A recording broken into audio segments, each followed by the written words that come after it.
No início de 2022, o mundo presenciou uma guerra entre Rússia e Ucrânia. Cidades, lares e principalmente muitas vidas foram afetadas. Mas em muitas situações, os impactos de uma guerra não terminam quando ela acaba, permanecem durante muito tempo. O fato é que, invariavelmente, o seu patrimônio aqui no Brasil está sofrendo um ataque direto proveniente dessa guerra entre Rússia e Ucrânia. Entender esses efeitos, então definir uma estratégia de defesa pode ser crucial para garantir a sua prosperidade patrimonial. O intuito desse vídeo é te ajudar a entender o que a guerra entre Rússia e Ucrânia tem a ver com as suas finanças e, a partir desse entendimento, olhar para possíveis estratégias que poderiam ser adotadas para a proteção do seu patrimônio. Repare no tema desta matéria aqui, publicada pela Isto é Dinheiro, em 11 de março agora. E o tema dessa matéria diz o seguinte: guerra cobra seu preço. Disparada no petróleo deve pressionar a inflação global. E o Brasil não tem um plano. Realmente, o Brasil não tem um plano. E raramente tem. Mas o fato que me fez refletir é justamente a necessidade de que nós, brasileiros, tenhamos nosso próprio plano. O que você, então, pode fazer sobre o preço da gasolina? Na realidade, você não pode fazer muita coisa, né? Não dá para você chegar num posto de gasolina e pedir um desconto. Ou dizer até que a gasolina está muito cara e pedir para colocar pouquinho só, botar só 1 litro no seu carro. Não adianta. A autonomia do seu carro não vai mudar. Você não vai chegar no seu destino, né? Não tem muito o que fazer com relação a isso. Mas o fato aqui que eu quero trazer é uma preocupação sobre o contexto que está envolvido, muito além do preço que você paga no posto da gasolina. Ainda que você pudesse consumir menos, né, esse produto, que é a gasolina, o feijão, por exemplo, que você compra e que está lá na prateleira do supermercado, para ele chegar lá, tem um preço embutido do combustível ali dentro, né? Porque houve um frete que foi pago, né, da composição de custo daquele produto, né? Então o feijão, de uma maneira ou de outra, ele vai ser impactado pelo mesmo combustível que você poderia colocar lá no seu carro, né? Então, de uma maneira ou de outra, você vai estar impactado, seja direta ou indiretamente.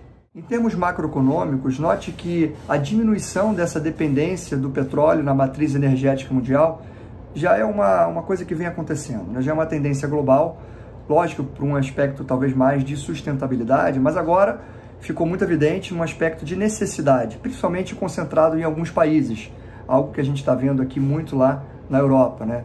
A Alemanha, por exemplo, que depende muito do gás oriundo da Rússia, né?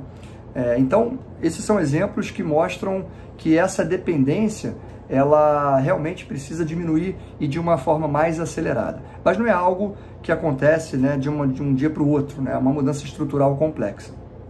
Mas então, qual é a correlação direta do preço da gasolina, do aumento do preço que a gente viu aqui, dos combustíveis em geral, com a guerra entre Rússia e Ucrânia? Bom, o primeiro aspecto é que a Rússia é um dos maiores produtores de petróleo do mundo, né? E está sofrendo sanções econômicas do mundo todo. Então, quando você diminui uma oferta de um produto, né, e que é significativo nesse mercado, obviamente, se a demanda não diminui na mesma proporção, você tem um aumento de preço, né? Isso é uma correlação direta entre oferta e demanda, correlação básica econômica. Então, esse é o principal ponto que mostra uma correlação direta entre a guerra da Rússia e a Ucrânia com o aumento que a gente observou aqui recente dos combustíveis. E um outro aspecto é relacionado a um risco que é um risco maior da economia, que é o risco que eu chamo de o risco soberano, é o risco do país em si, em cima de todo o seu patrimônio pessoal. Lógico que uma guerra é uma situação extrema, onde o risco soberano ou o risco daquele governo está colocado à prova, né? Então é uma situação realmente extrema. No entanto, a gente, quando olha para o Brasil e de repente até para economias mais próximas da nossa, mesmo que não tenha havido uma guerra, a gente viu esse efeito sobre o risco soberano, o risco dos países, sendo de fato muito ameaçado e colocado à prova, né? Então, Venezuela, por exemplo, que inclusive é um país que é um dos maiores produtores de petróleo do mundo. Perceba, a commodity que tem maior dependência da matriz energética do mundo inteiro, eles possuem como, de fato, uma das principais riquezas do país. E a gente não precisa nem destacar aqui muita coisa sobre a Venezuela, sobre o que foi a evolução da sua economia, né? Hoje, só para dar um exemplo desse risco soberano que a gente está falando aqui, a Venezuela, para você comprar um papel higiênico, não vale nem a pena. É melhor usar o próprio dinheiro como papel higiênico. Olha que absurdo. É mais barato não utilizar o dinheiro e usá-lo como papel higiênico. Isso é uma coisa meio absurda de se pensar, mas é fato. Isso é um fato, né? Falando do Brasil, por exemplo, né, a gente viu na nossa história, né, algumas pessoas talvez não tenham passado diretamente por esse período. Eu, pessoalmente, era até pequeno naquela época, mas me lembro de muitas pessoas sofrendo o impacto direto do período pré-real, ali um pouquinho antes do início do real, 1990, houve uma política de governo no país, que foi o confisco do Plano Collor e da Zélia Cardoso de Mello, que era a economista, ministra da Economia na época, que toda a economia do brasileiro, né, todo o dinheiro foi segurado e ficou só um saldo pequeno para que as pessoas pudessem utilizar. Bom, foi uma quebradeira geral naquela época, né, e aí não precisa aprofundar sobre o tema, é muito conhecido aqui na nossa história. Isso tem a ver com o efeito direto aqui do risco soberano, né, um risco que o nosso país pode acarretar sobre o nosso patrimônio pessoal. Então, qual é a forma de você tratar desse risco, né, que teoricamente é o risco menor de todo o resto que existe dentro do seu país, né? O governo, quando emite um título de dívida e você coloca o seu dinheiro no Tesouro Selic, por exemplo, teoricamente, esse é o título de menor risco que você tem, né? Que o governo garante aquele pagamento daquele título. Mas imagina, se a gente está falando de um risco de um país, né, que pode eventualmente passar por uma situação como essas que a gente está falando, né? Então, concentrar todo o capital dentro de um risco soberano de um único país é, de fato, algo não muito prudente. Voltando aqui ao exemplo da guerra, lógico que é uma situação extrema, mas eu quero trazer esse ponto sobre o conceito aqui do risco soberano. O patrimônio daquelas famílias, imagina que é um patrimônio que talvez esteja concentrado em imóveis, né, e em carro, estruturas físicas. Nesse momento, agora, pode não fazer mais o menor sentido para essas pessoas, né? Porque elas estão em fuga, tentando sair para locais mais seguros. Eventualmente, aquele patrimônio já até foi destruído, né? Então não faz mais o menor sentido.